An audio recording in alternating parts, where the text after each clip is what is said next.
Good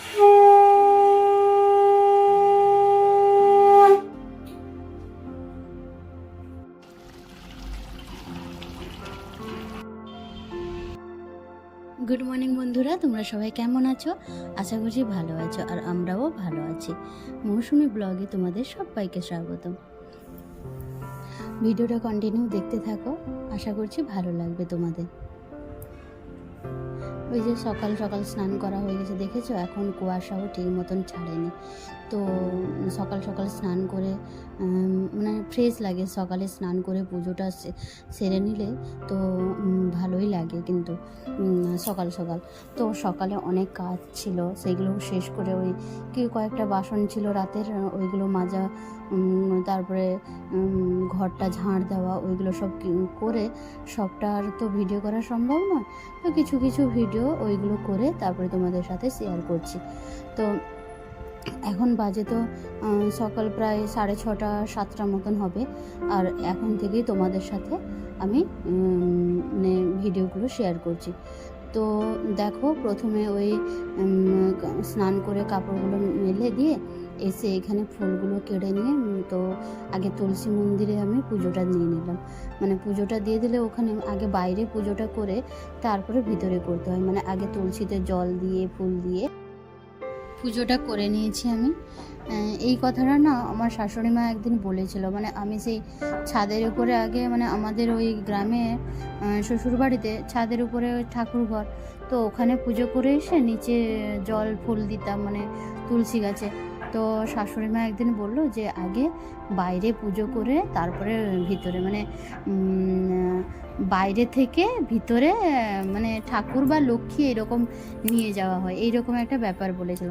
তো ওই দিন থেকে আমি ওই বাইরেই আগে, মানে আগে ওখানে ঠাকুর ঘরে আমি এখানে ধোয়া মোছাটা করে দিই, ওই ঠাকুরকে স্নান করানো করানো সব কিছু করে দিই। তারপরে পুজো করার সময় আগে আমি তুলসী মন্দিরে পুজোটা দিই, তারপরে ঘরের ভিতরে পুজোটা দিই। তো তারপরে আমি কি করেছি না, ওই ঠাকুরের যে বাসনগুলো ওইগুলো ধুতে নিয়ে গেছি। তো ওইগুলো তো প্রতিদিন কাজ করি আমি, ওইগুলো প্রতিদিনই ধোয়া মোছা করি। আর ঠাকুরকে তো ওই আমার গোপাল আছে, তো ওনাকে তো প্রতিদিনই আমি স্নান করাই, আর এমনি ধোয়া মোছা করে দিই সব ঠাকুরকে।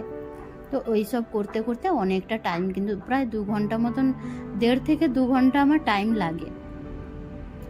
ধোয়াধুয়ি সব কমপ্লিট, আর বাইরেও দেখলে তুলসী মন্দিরে জলটাও দিয়ে দিয়েছি, পুজো করে নিয়েছি। এরপর আমি ঘরের ভিতরে ওই শিব ঠাকুরকে জল দিচ্ছি আমি, তারপরে ফুলগুলো দিয়ে পুজো করে নেব।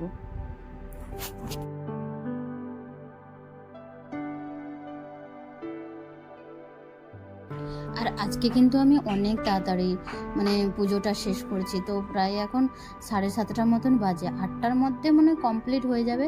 তারপরে দেখা যায় কিছু একটা করতে তো হবে, আর মানে কিছু একটা করব, মানে ওই কালকে না দুপুরে যে তরকারিটা করেছিলাম, ওই নিরামিষি তরকারিটা, ওটা রাখা আছে, ওই পনিরের তরকারিটা। তো ওইটা ভাবছি ওইটা দিয়ে হয় ও যদি মুড়ি খায় তো খাবে, নাহলে রুটি করব, এরকম একটা ভেবেছি।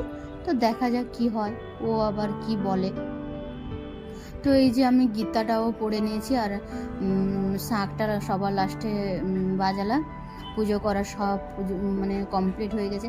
আর সকালবেলা সত্যি কথা বলতে পুজোটা করে নিলে কিন্তু মনটা শান্তি হয় আর ফ্রেশ লাগে, স্নান করে পুজোটা করে নিলে। এই যে বলছিলাম যে ওকে জিজ্ঞাসা করলাম যে তুমি কি খাবে, কি করব আমি। তো ও বললো যে তরকারি যখন আছে তাহলে রুটি করে ফেলো, আর 4 পিস রুটি হলো, ও 2 পিস খাবে, আমি 2 পিস খাবো। আমি তো 1 পিসই রুটি খাই, কিন্তু ওর জন্য এখন আমাকে 2 পিস, মানে আটা তো মাখাতে মাখাতে ওই বেশি হয়ে যায় না, তো 4 পিস হয়েছে। তো যেহেতু সকালে খাবো রুটি, তো ওই তরকারি দিয়ে আর রুটিটা আমার আজকে দেখছি সব রুটি মানে ফুলছে, একটা একটা করছি আর ফুলছে। আর সঙ্গে সঙ্গে আটাটা মানে আগে থেকে তো কোনো কিছু ঠিক করে রেখেছিলাম না, তাই সঙ্গে সঙ্গে আটাটা মেখেছি আর সঙ্গে সঙ্গে করেছি। এই যে আমার রেডি হয়ে গেছে, খেতে বসে গেছি দুজনেই মিলে, একটা থালাতেই খাচ্ছি, রুটি তো সেই জন্য একটা থালাতেই নিয়ে নিয়েছি। আর এঁঠো বাসন আর করিনি, ওইটাতেই খেয়ে নিয়েছি। আর এখন গল্প করছি একটু, গল্প করতে করতে খাওয়াও হয়ে গেছে আমাদের। ও তো অফিসের জন্য বেরিয়ে গেল, লাইন পেরোবে, এবার ওপাশে যাবে। এই দেখো, মানে একটু না ঘুমিয়ে গেছিলাম আমি, জানো তো। ওই খাওয়া দাওয়ার পরে ও চলে যেতে একটু ঘুম পেয়ে গেছিলো, ফোনটা দেখতে দেখতেই আমার চোখটা লেগে গেছিলো কখন। আর উঠে দেখি এই বাইরে আমাকে কে পেঁপে দিয়ে গেছে। এবার আমি জানি না কে দিয়ে গেছে, চার্জারটাও ছিল, ও চার্জার নিয়েছিল, মানে ওই পাশের রুমের মেয়েগুলো ওরা দিয়ে গেছে চার্জারটা। আমি ভাবলাম হয়তো ওরা মনে হয় দিয়ে গেছে, ভাবছি। এবার দেখা যাক, আমি ওরা আসুক দুপুরে, এবার জানি না ওরা দিয়েছে কি না, কে দিয়েছে। এর আগে একবার আন্টি কিন্তু না বলে একবার ইয়ে দিয়ে গেছিলো, ওই সজনে ডাঁটা। তো পরে জিজ্ঞাসা করতে তো বলেছিল যে আন্টি দিয়েছে। এবার জানি না কে দিয়ে গেল, ততক্ষণ থেকেই ভাবছি মনে মনে যে কে দিয়ে গেল পেঁপেটা। যাই হোক, পরে জিজ্ঞাসা করব ওরা দুপুরে এলে খেতে। আর এখন আমি মাংসটা বের করে ওই জলে ভিজিয়ে রেখেছি, আর তারপরে কিন্তু আমি ওই মশলাগুলো করে নিয়েছি আগে। কেননা মশলাটা করে নিলে সুবিধা হয়, মানে রান্না করার আগে সব কিছু যদি গোছানো থাকে তাহলে রান্না করতে কিন্তু সুবিধা হয়। ততক্ষণ থেকে না আমি রান্না করছি, হ্যাঁ, কিন্তু আমার মনের ভাবনাটা আছে পেঁপে কে দিয়ে গেল। আর এখানে সত্যি কথা বলতে প্রথমে একটু খুশি হয়ে গেছিলাম, কারণ এখানে না কাঁচা পেঁপেটা পাওয়া যায় না। মানে 5 কিলো 6 কিলো ওজনের একটা একটা করে পাকা পেঁপে পাওয়া যায়, কিন্তু কাঁচা পেঁপে তোমাকে কেউ দেবে না এখানে। মানে ওই বাগানে টাগানে যে অনেকবার ঘুরতে গেছি আমরা, কিনবো বলেছি, তো দেয় না ওরা পাকলেই মার্কেটে বিক্রি করে। তো ওই জন্য একটু খুশিও হয়েছিলাম, কিন্তু মনের মধ্যে চলছে যে পেঁপেটা আমাকে কে দিয়ে গেল, ওইখানে বাইরে রেখে দিয়ে গেছে। আর দরজা লাগিয়ে তো ঘুমিয়েছিলাম, তো এখন হয়তো কলিং বেল বাজিয়েছে, আমি বুঝতে পারিনি। যাই হোক, যে হোক দিয়েছে, দেখা যাক। আমি এখনও না তুলিনি পেঁপেটা, তো থাক, এখন আমি জিজ্ঞাসা করি তারপরে আমি তুলবো কে দিয়েছে।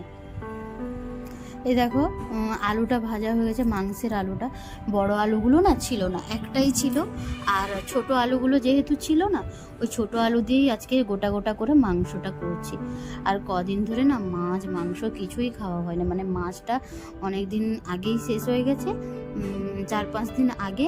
আর মাংসটাও প্রায় 15 দিন মতন হয়নি আমাদের ঘরে, মানে খেতে ইচ্ছে করছিল না, একটু শরীরটা খারাপ ছিল তো, তাই খেতে ইচ্ছে করছিল না কারোরই, দুজনের। সেই জন্য ও পরশুদিন সন্ধ্যের সময় কিন্তু মাংসটা নিয়ে এসেছিল, কারণ ও ভেবেছিল যে মানে কালকে খাবো আর কি।